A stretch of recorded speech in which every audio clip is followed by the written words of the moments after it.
తెలంగాణలో మొట్టమొదటి factory outlet Mukunda jewellers త్వరలో జూబ్లీహిల్స్ లో గ్రాండ్ ఓపెనింగ్. అన్ని బంగారు ఆభరణాలపై VA 2 to 12% మాత్రమే. త్వరపడండి.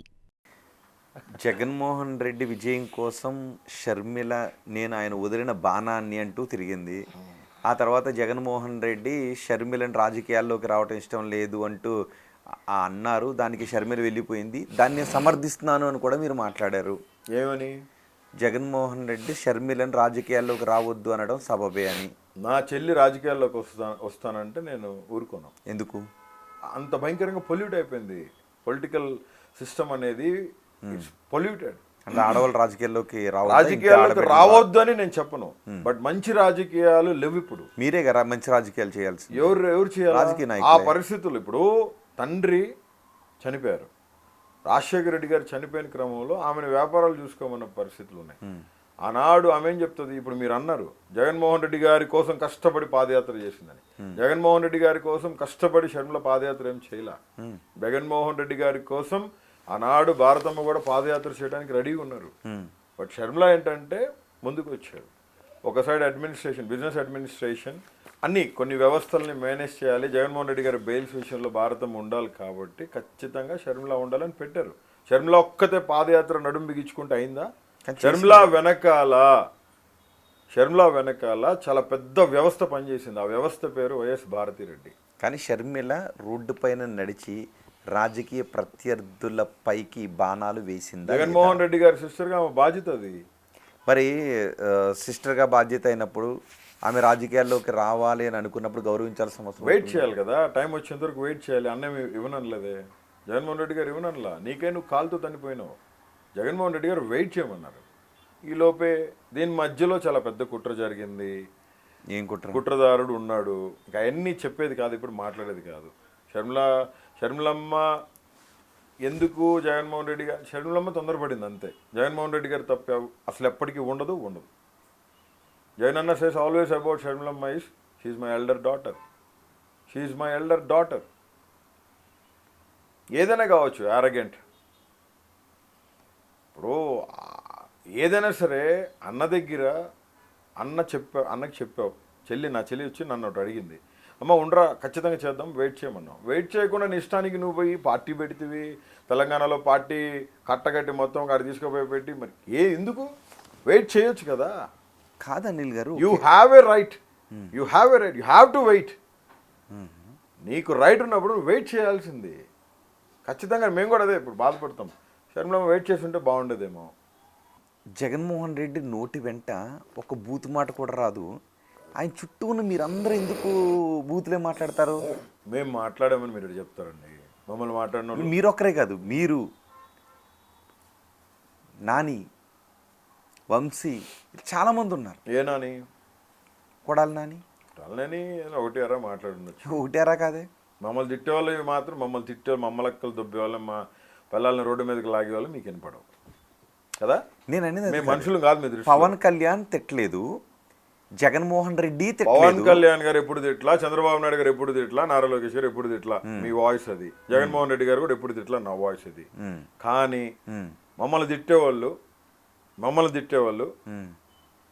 నేను నాయకుడు అనుకుంటున్న జగన్మోహన్ రెడ్డి గారిని తిట్లా. నన్ను తిట్టారు, మా అమ్మని తిట్టారు, నా పిల్లాన్ని తిట్టారు, మా చెల్లెల్ని తిట్టారు.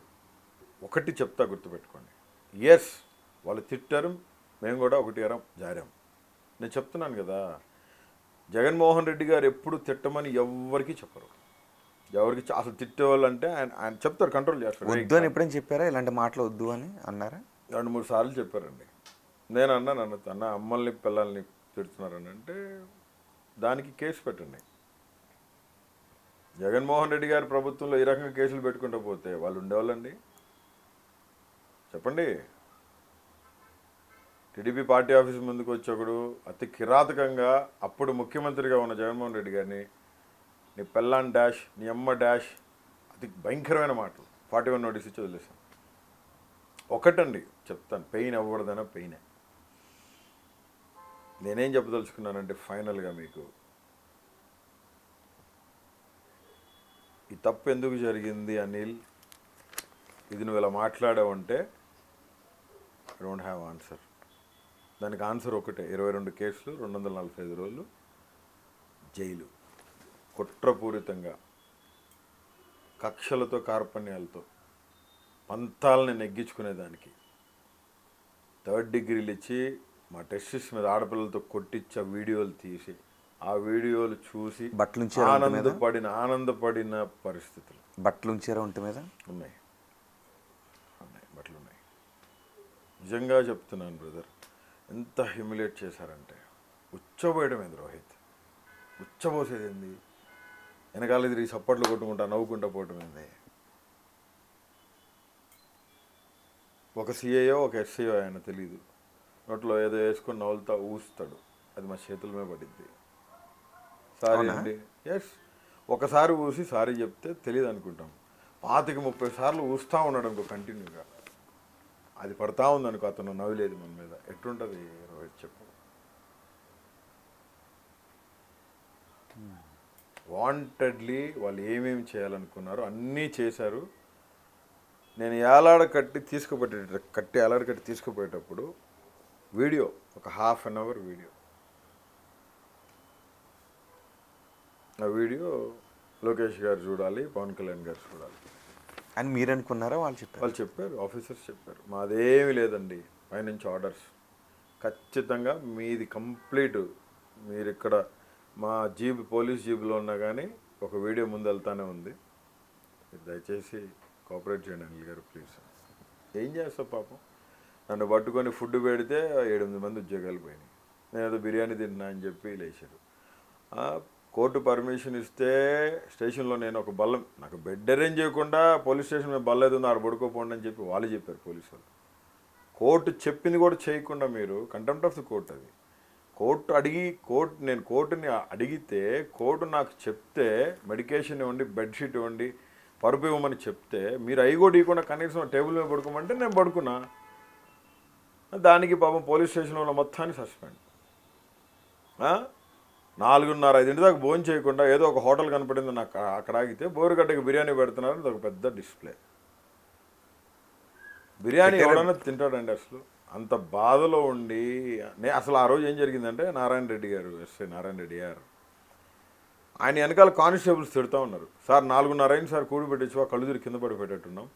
ఏంది సార్ పొద్దున్న టిఫిన్ సరిగ్గా లేదు, ఎందుకంటే రాజమండ్రి రావాలంటే వాళ్ళు ఒక నైట్ ముందు బయలుదేరాలి గుంటూరు నుంచి. తెల్లవారుజామున 5:30కి వచ్చి వాళ్ళు పేపర్ వేస్తే కానీ 9:30-10కి నన్ను తీసుకొచ్చి వాళ్ళకి అప్పచెప్పరు.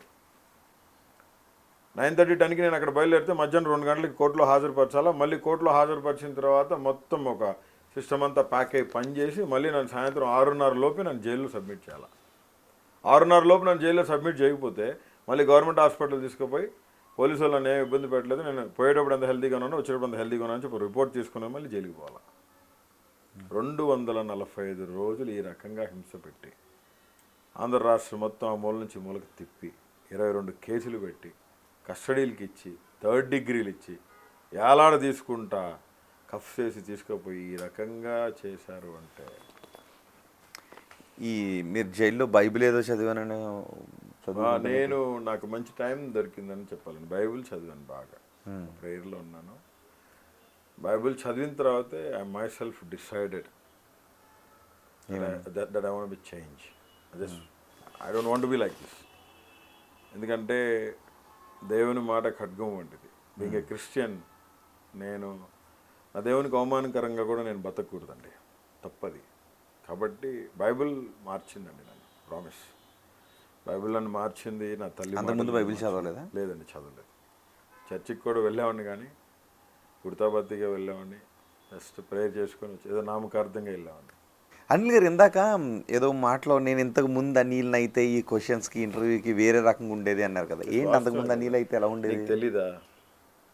ఏం రోహిత్ కొత్తగా అడుగుతున్నావు? తెలీదా? ఎలా ఉండేది నీకు తెలీదా? ఎలా ఉండేది? సరే వదిలే, ఇంకొద్దు. రౌడీయా అనిల్? నేను అనట్లేదు కదా అనిల్ రౌడీయా. నువ్వు అంత లూజ్ క్యాచ్ చేసి మాట్లాడుండేవాడివి కాదు. నేను చెప్తున్నా కదా, యూ హ్యూమిలేటెడ్ మీ. నేను తీసుకుంటాను రోహిత్, నేను హ్యూమిలేట్ చేయను. నువ్వు అనుకుంటున్నావు అట్లా 1-6 వర్డ్స్ నన్ను బాధించినాయి, అయినా పర్లేదు. As a brother I will receive it. నేను ఓకే, ఏ వర్డ్స్ మిమ్మల్ని నేను నీ దగ్గర నుంచి అది నువ్వు తర్వాత రికార్డ్ మొత్తం తీసి చూసుకో, తెలుస్తుంది. నేను చెప్పాను, I regret my self, humbly I said ఎంత పెద్ద పాపికైనా పశ్చాత్తాపకు మించిన ప్రాయశ్చిత్తం ఇంకొకటి లేదు, గుర్తుపెట్టుకో ఈ మాట. నువ్వు ఎందుకు చేసావు అది తప్పంటే ఒకటి చెప్తా. సో పశ్చాత్తాపడ్డా? ఖచ్చితంగా. ఎందుకు పశ్చాత్తాపడ్ను? ఒకటి అరా వాగాను కదా, నేను కూడా మాట్లాడాను కదా. నా నాయకుడు ఎప్పుడు అట్లా నువ్వు మనుషుల్ని దూషించమని నా నాయకుడు ఎప్పుడు నాకు చెప్పలా. ఒక మాట చెప్పాలంటే ఆయన బాధపడేవాళ్ళు, ఎందుకు మాట్లాడుతున్నారు ఎట్లా మీరని. ఒక మాట చెప్పాలంటే మంచి మనసున్న మహారాజు మా నాయకుడు, నా అన్న మంచి మనసున్న మహారాజు. జగన్మోహన్ రెడ్డి గారికి ఉన్నంత ఓర్పు నాకు తెలిసి ఈ భారతదేశంలో రాజకీయాల్లో ఎవరికి ఉండదండి. అదే మరి ఆ మనసున్న మహారాజ్ పార్టీలో అనిల్ ఎందుకు జాయిన్ అవ్వలేదు? కొంతమంది అనిల్కి మా పార్టీకి సంబంధం లేదు అని కొన్ని స్టేట్మెంట్స్ ఇవ్వాల్సిన పరిస్థితి ఎందుకు వచ్చింది? ఇప్పుడు జగన్మోహన్ రెడ్డి గారు స్టేట్మెంట్ ఇవ్వలేదు, లేదా పార్టీ జగన్మోహన్ రెడ్డి డీలేరుగా అన్నీ ఇవ్వలేరు. పార్టీ అధినేత ఆయనే కదా. వైఎస్ఆర్సీపీ లెటర్ హెడ్లో ఏమని వస్తుంది? గౌరవనీయులైన మాజీ ముఖ్యమంత్రి వర్యులు వైఎస్ జగన్మోహన్ రెడ్డి గారు, పార్టీ అధినేత వైఎస్ జగన్మోహన్ రెడ్డి గారు ఆదేశాల మేరకని ప్రతి లెటర్ హెడ్లో వస్తుంది. ఒక దళిత ద్రోహి అనే చెప్తామండి. ఆయనకి నా మీద కుళ్ళు, ఆయనకి నా మీద అసూయ, ద్వేషం, దళితుడిగా ఎదుగుతున్నానని, జగన్మోహన్ రెడ్డి గారికి బయట నుంచి పార్టీకి సపోర్ట్ చేస్తున్నానని. దళితుడికి ఎదిగి మీరు ఒక్కరే కాదు కదా, చాలా మంది ఉన్నారు. మరి అతను ఇబ్బంది పెట్టిన వాళ్ళు పార్టీలో దళితులు చాలామంది ఉన్నారు. నాకు కూడా నిన్న ఇవాళ తెలిసిన ఈ విషయాలన్నీ. అలా అతను ఎవరో కూడా నాకు తెలియదు. ఎందుకంటే పార్టీకి వర్క్ చేస్తున్న వాడిని ఖచ్చితంగా నేను కూడా రిసీవ్ చేసుకుంటాను. నేను ఇంటర్వ్యూలో కూడా చెప్పాను, ప్యాక్ ఆఫ్ పీపుల్ అతను ఇద్దరు పేర్లు ఎవరి పేర్లు చెప్పినాడు. నేను ఇక రికార్డింగ్ పంపిస్తా, డిస్ప్లే చేసి చేసుకో. ఓకే రోహిత్, నేను ఒక్కటే చెప్తున్నాను, నీకు ఒకటి చెప్పదలుచుకున్నా, ఖరాఖండిగా మీడియాకి కూడా చెప్తాను. I'm only working for Jagan anna, not any other.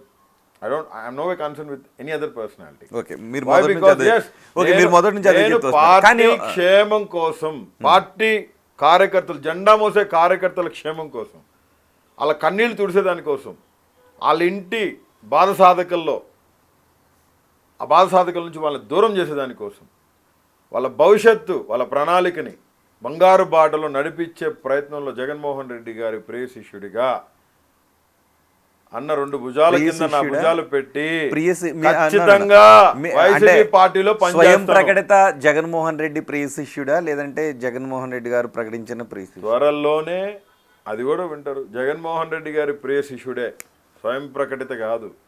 Borugadda Anil Kumar Jaganmohan Reddy ప్రియ శిష్యుడు ఒకటోసారి, బోరుగడ్డ అనిల్ కుమార్ జగన్మోహన్ రెడ్డి ప్రియ శిష్యుడు రెండోసారి, బోరుగడ్డ అనిల్ కుమార్ వైఎస్ జగన్మోహన్ రెడ్డి గారి ప్రియ శిష్యుడు మూడోసారి.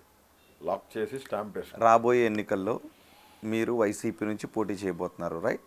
సజీవుడైన నా దేవుడి చిత్తంతో, దేవుడి చిత్తమైతే, జగన్మోహన్ రెడ్డి గారి ఆశీస్సుల మేరకి, దేవుని చిత్తమైతే, మళ్ళీ చెప్తా ఉన్నా, నేను ఏ రోజు ఏ పదవులు ఆశపడలేదు, ఆశపడను. వైఎస్ఆర్సీపీ పార్టీ కార్యకర్తగా దూరం నుంచి అన్నని ప్రేమిస్తూనే ఉంటాను, అన్న కోసం పనిచేస్తూనే ఉంటాను. ఆయన మొహంలో ఆ చిరునవ్వు ఎప్పుడు చెరిగిపోకూడదు. పార్టీ క్షేమం, జెండా ఎప్పుడు రెపరెపలాడుతూనే ఉండాలి. బోరుగడ్డ అనిల్ కుమార్ వైఎస్ఆర్సీపీ సైనికుడు. ఏ కారుమూరో, ఏ గీర్మూరో, ఏ ఉల్ఫా తుల్ఫాగాడు, ఏ గొట్టంగాడు ఏం మాట్లాడుకున్నా ఐ డోంట్ కేర్. పిల్ల వెంట్రుకతో సమానం నాకు. మళ్ళీ చెప్తా ఉన్నాను, పార్టీలో చాలామంది ఇబ్బంది పడుతూ ఉన్నారు, అన్న దృష్టికి తీసుకుపోతాం. అది పార్టీలో ఆ వ్యక్తి, నన్నన్న వ్యక్తి చాలామంది దళితుల్ని చాలా ఇబ్బంది పెట్టిన పరిస్థితి నాకు నిన్న ఇవ్వాలే తెలిసింది. పార్టీ కార్యకర్తగా చెప్తున్నా, పార్టీ స్టాండ్ తీసుకొని చెప్తున్నా, బోరుగడ్డ అనిల్ కుమార్ రౌడీ షీటర్ అన్నాడు. నేను రౌడీ షీటర్ వాడికి తెలుసా? మా నాయన వానికి ఏమైనా చుట్టమా, లేకపోతే వాళ్ళ అమ్మోళ్ళు మా నాయన రౌడీ షీట్ ఎట్ ఓపెన్ చేస్తారు రోహిత్ నా మీద? ఒక ఆడపిల్ల చనిపోతే అనుమానాస్పద మృతి మచిలీపట్నంలో కొండిశెట్టి ప్రేజీ అనే అమ్మాయి బెరకా హాస్టల్లో చచ్చిపోతే, ఆ అమ్మాయి మృతి పట్ల ఒక ఎస్పీ కాంప్రమైజ్ అయితే, పోస్ట్ మార్టం రిపోర్ట్ కాంప్రమైజ్ అయితే, ఆ ఎస్పీ లంచం తీసుకున్నాడని నాకు తెలిసి, నా దగ్గర ఉన్న న్యూస్ని బట్టి నేను యాజిటేషన్ చేస్తే, నా మీద కేసులు పెడతానికి పోతే నేను హైకోర్టును ఆశ్రయించాను. హైకోర్టు చెప్పింది, నేను ఆ పిటిషన్ నెంబర్ హైకోర్టు పిటిషన్ కూడా, నాకు హైకోర్టు ఇచ్చిన ఆర్డర్ కూడా నేను మీకు పెడుతున్నాను, మీరు డిస్ప్లే చేయండి. రెడ్ పిటిషన్ నెంబర్ మీకు ఇస్తున్నాను. Everything is on record. Contempt of the court move చేసినాం. హైకోర్టు ఏం ఆర్డర్స్ ఇచ్చింది, వాళ్ళు నా మీద కేసులు పెట్టకముందే పెడతారని తెలిసిన హైకోర్టుకు పోతే do not arrest Anil. Whether you have to enquiry are an interrogate Anil Kumar Borugadda accompany with his legal council అని చెప్పి క్లియర్గా ఇన్స్ట్రక్షన్స్ హైకోర్టు వారు ఇవ్వడం జరిగింది. హైకోర్టు వారు ఇచ్చిన ఇన్స్ట్రక్షన్స్ని బేఖాతరు చేసి వాయిలేట్ చేసి నా మీద అప్పటి ఎస్పీ రవీంద్ర నా మీద 5 కేసులు పెట్టాడు. నువ్వు లంచం నేను అడుగుతున్నా ఇప్పుడు కూడా, అమ్మాయి చనిపోయింది ఖచ్చితంగా అనుమానాస్పదం. 2019. ఎవరున్నారు అధికారంలో? జగన్మోహన్ రెడ్డి గారు ఉన్నారు. జగన్మోహన్ రెడ్డి గారికి చెప్తే వెంటనే ఆయన రెస్పాండ్ అయ్యి ఇమీడియట్గా గవర్నమెంట్ హ్యాండ్ ఓవర్ చేసుకుంది ఆ హాస్టల్ని, బెరకా హాస్టల్ని. నాకు తెలిసి ఇప్పుడు కూడా బెరకా హాస్టల్ గవర్నమెంట్ హ్యాండ్ ఓవర్లోనే ఉన్నట్టుంది, మేము తెలియదు. ఆ అమ్మాయి చనిపోయింది, 14 సంవత్సరాల అనాథ బాలిక మైనర్ గర్ల్ చనిపోతే, నేను అమ్మాయి చనిపోయిన దానికి అమ్మాయి పోస్ట్ మార్టం రిపోర్ట్ లేదు. ఆ అమ్మాయి 14 సంవత్సరాల అమ్మాయిని ఎట్లా దాహ సంస్కారాలు చేస్తారు మీరు చెప్పండి? హిందూ సాంప్రదాయం ప్రకారం, క్రైస్తవ సాంప్రదాయం, ఏ సాంప్రదాయ ప్రకారమైనా కానీ 14 సంవత్సరాల మైనర్ బాలికని పొడుస్తారా, కాలుస్తారా? చెప్పండి. దాని సంస్కారం చేశారు. ఎందుకు? ప్రూఫ్ సేవ్ దొరకకూడదని. ఆ విషయంలో ఎస్పీ కాంప్రమైజ్ అయ్యాడు. నేను అది మాట్లాడి యాజిటేషన్ కూర్చున్నా అని మమ్మల్ని తీసుకుపోయి 15 రోజులు జైలు వేసినారు. హైకోర్టు ఆర్డర్స్ ఉన్నా కానీ పోలీసులతో కేసులు పెట్టించి మమ్మల్ని జైలు వేశారు. Contempt of the court move చేసినాం. ఆ కేసులో ఆ ఎస్పీ అది ఆ యాజిటేషన్ అంతా బాగా సోషల్ మీడియాలో వైరల్ అయిపోయిందని చెప్పి అతను పర్సనల్గా తీసుకొని అక్కడ కృష్ణా జిల్లాలో రౌడీ షీట్ ఓపెన్ చేసి గుంటూరుకి ట్రాన్స్ఫర్ చేశాడు. అసలు అతని మీద కేసులే పెట్టదురా బాబు అని చెప్పి హైకోర్టు ఆర్డర్ ఉంటే, ఆ కేసులో 5 కేసులు పోలీసు వాళ్ళతో పెట్టించిన కేసులు, 5 కేసులు పోలీసు వాళ్ళతో పెట్టించిన కేసులు. దాంట్లో నాకు రౌడీ షీట్ ఎట్ ఓపెన్ చేస్తావు? 3 FIRలు దాటితే rowdy sheet. There is a high court orders. I'm not talking about the FIR. So ఇప్పుడు I'm not talking about the FIR. ఇప్పుడు రౌడీ షీట్ ఉందా లేదా? రౌడీ షీట్ ఎట్టుంటది? హైకోర్టు పరిధిలో కంటెంప్ట్ ఆఫ్ కోర్ట్ మూవ్ చేసినాం. హైకోర్టు ఆర్డర్స్ ప్రకారం rowdy sheet నాకు లేదు. బట్ నువ్వు అంటున్నావు పోలీస్ రికార్డ్స్ ప్రకారం. పోలీస్ రికార్డ్ ప్రకారం ఉంటే కోర్టులో సమాధానం చెప్పుకుంటారు పోలీసు వాళ్ళు. గవర్నమెంట్ ఆఫ్ ఏపీ పోలీసు వాళ్ళు ఆ కోర్టులో చెప్పుకుంటారు. Contempt of the court move చేసిన నేను, నా మీద ఇల్లీగల్గా రౌడీ షీట్ ఓపెన్ చేశాను. నేను సంతకం పెట్టలా. రౌడీ షీట్ ఓపెన్ చేయాలంటే నా కుటుంబ సభ్యులకు తెలియాలా, ఎగ్జిక్యూటివ్ మ్యాజిస్ట్రేట్ సంతకం పెట్టాలా? అసలు నా సంతకం ఫోర్జరీ. దాంట్లో నాకు రౌడీ షీట్ ఎట్ ఓపెన్ చేస్తారండి? 2024 వరకు లేని రౌడీ షీటు పాత డేట్ వేసి కొత్త రౌడీ షీట్ అటు తీసుకొచ్చారండి. రౌడీ షీట్ ఉంటే కన్వెన్స్ ఇస్తుందా గవర్నమెంట్? రౌడీ షీట్ ఉంటే ప్రోటోకాల్ ఇస్తుందా గవర్నమెంట్? రౌడీ షీట్ ఉంటే ఇండియన్ అకాడమిక్ అసోసియేషన్ 3 సంవత్సరాల సభ్యత్వం ఇస్తుందా? ఇంటెలిజెన్స్ రిపోర్ట్స్ తీసుకోరా? 23-24 నా మీద అటాక్ జరిగిన తర్వాత, నా ఆఫీస్ మీద అటాక్ జరిగిన తర్వాత నేను ఒక అర్జీ పెట్టుకుంటే ఇంటెలిజెన్స్ రిపోర్ట్ తీసుకొని నాకు కన్వెన్స్ ఇచ్చారు. మీరు చెక్ చేశారా నా పైన ఏదైనా రౌడీ షీట్ ఓపెన్ అయ్యి ఉందా లేదా? అసలు రౌడీ షీట్ ఓపెన్ అయ్యి ఉంటే పోలీస్ స్టేషన్ నుంచి ఖచ్చితంగా ఆ సబ్ ఇన్స్పెక్టర్ కానీ సర్కిల్ ఇన్స్పెక్టర్ కానీ ఖచ్చితంగా అప్రోచ్ అవుతారు.